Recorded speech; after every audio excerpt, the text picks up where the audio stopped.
흰수염고래 스포츠입니다. 결과를 아시고도 찾아와 주신 분들께 고개 숙여 감사를 드립니다. 제가 토트넘 관계자였다면 공식 기자회견으로 사과를 했을 것 같습니다.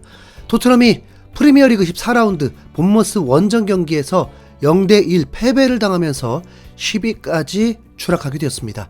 토트넘의 승패보다 손흥민의 골만이 중요하다고 했는데, 손흥민은 첼시전을 대비한 후반 55분에 투입해서 득점을 하지 못했습니다. 민망하게도 이 졸전 경기 전해드리도록 하겠습니다.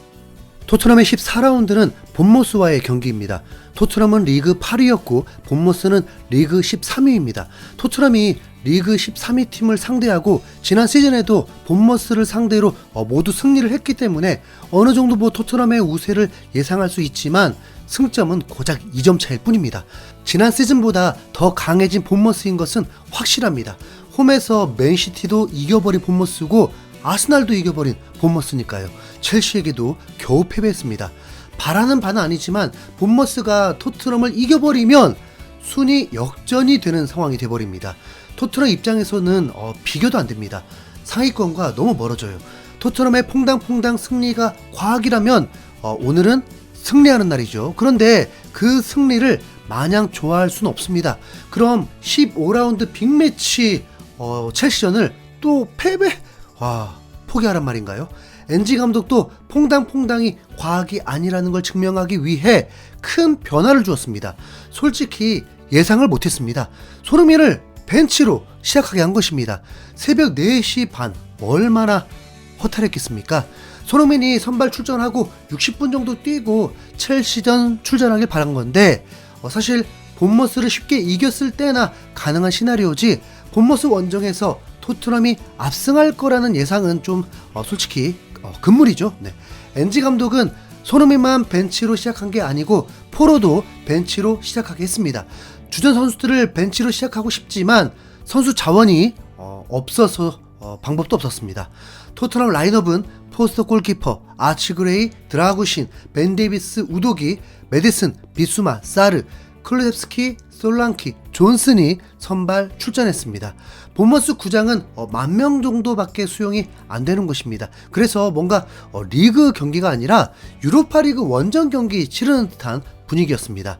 손흥민까지 없는 마당에 제발 하품 나오는 경기가 되지 않길 바라면서, 토트넘은 미드필더 공격진은 그래도 주전 선수들이죠.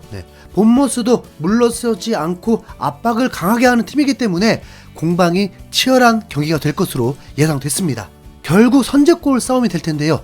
토트넘이 먼저 넣으면 엔지 감독은 물러서지 않으니까 골이 많이 나오게 될 것이고, 본머스가 먼저 넣으면 이라올라 감독은 유연한 감독이기 때문에 숨막히는 경기가 될 수 있습니다.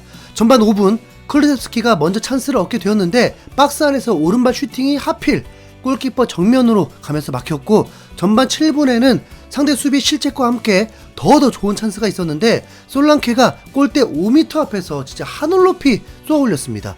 솔랑케는 파울이라고 항의했지만 놀고 있네. 그냥 느린 화면으로 봐도 솔랑케가 높게 뛰었습니다.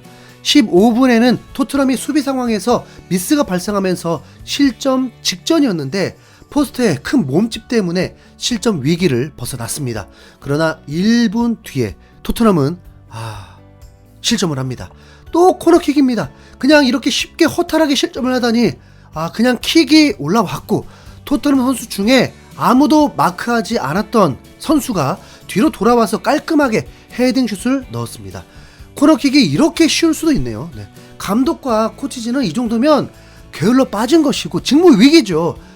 본머스에게 실점하는 순간 토트넘은 전혀 다른 팀을 상대하게 됩니다. 왜냐하면 그냥 내려서거든요. 그럼 어떤 문제가 생기죠? 토트넘은 내려앉은 팀에게 매우 약합니다. 입스위치에게도 홈에서 패배한 이유가 선제 실점한 이후에 내려앉은 걸 뚫지 못했으니까요. 토트넘은 시간이 흐를수록 더 최악의 경기력으로 패스, 미스, 남발이었습니다. 정말 조기 축구 같은 경기력이었습니다. 이러면 손흥민이 나온들 뭐가 달라질까? 손흥민은 그래도 45분은 무조건 뛸 것으로 보였습니다. 이건 무조건 손흥민이 중앙에서 플레이해야죠. 본머스는 30분에 옵사이드였지만 위협적인 골을 또 넣었고, 43분에도 실점 직전이었는데 포스터가 긴 팔로 막아내면서 겨우 정말 다행히 0대1로 마무리됐습니다. 풀럼이 브라이튼을 잡고 있었기 때문에 토트넘이 이기면 5위까지 오르는 건데 이 진짜 바보 같은 토트넘 진짜. 토트넘은 평점 7이 되는 선수가 아예 없었습니다. 보통 퇴장 정도가 있어야 5점, 5점 이하가 되는데 솔랑키, 존슨, 메디슨, 비수마는 진짜 정말 5점대 평점이 맞지 않나 싶었습니다. 후반전이 되었습니다. 어라? 엔지 감독은 변화를 주지 않았습니다. 이 선수들로 본머스의 좁은 공간을 뚫어서 골을 넣겠다는 거잖아요. 분명 전반 20분 이후에 아예 기회조차 얻지 못했는데 진짜 답답합니다. 엔지 감독의 목적은 본머스도 잡고 첼시도 잡겠다는 의도였을 것입니다. 그래서 본머스 전에서 힘을 비축시켜서 승리하고 첼시를 홈에서 잡겠다 일 텐데, 다른 시각으로 보면 강팀인 이유는 약팀에게 확실히 승점을 쌓아주면서 강팀과의 대결에서 박빙을 만들어서 높은 순위를 만드는 건데, 진짜 이런 팀은 진짜 처음 겪네요. 진짜. 후반 5분까지 토트넘의 승리 확률은 12%까지 줄어 있었습니다. 패스 플레이로 찬스를 만들 수 있는 선수는 토트넘에 딱 3명밖에 없습니다. 클루셉스키, 메디슨, 비수마. 그런데 그 사이사이 벽들이 있는데 그 넓은 공간에서 3명으로 어떻게 패스 플레이가 됩니까? 이 상황에서는 파울을 얻어내거나 본머스처럼 세트피스를 통해서 골을 넣어야겠죠. 자, 인지해야 할 건 지금 토트넘 선수들은 지치면 안 되는 상태입니다. 첼시전이 문제인 거지 본머스전은 선수들 컨디션은 100% 상태입니다. 오히려 쉰 거니까요. 55분이 되어서야 손흥민이 보였습니다. 아마도 약속이 된 상태였던 것 같습니다. 60분이나 70분이 또 될 수도 있을 텐데 56분에 투입이 되었습니다. 손흥민이 2분 만에 분위기를 바꿔줬습니다. 손흥민이 골을 넣긴 했는데 옵사이드였더라고요. 우선 손흥민이 중앙에 있으니까 곧바로 골이 나오잖아요. 손흥민이 들어오자마자 정말 토트넘은 완전 바뀌었습니다. 손흥민과 메디슨의 합작으로 또 득점이 될 뻔하기도 했습니다. 메디슨의 터닝슛이었는데 파포스트를 살짝 벗어났습니다. 아쉬운 건 이 기세를 이어갔어야 했는데 재미있으려고 하는 순간 토트넘의 악재가 또 터져버립니다. 벤 데이비스가 주저앉았습니다.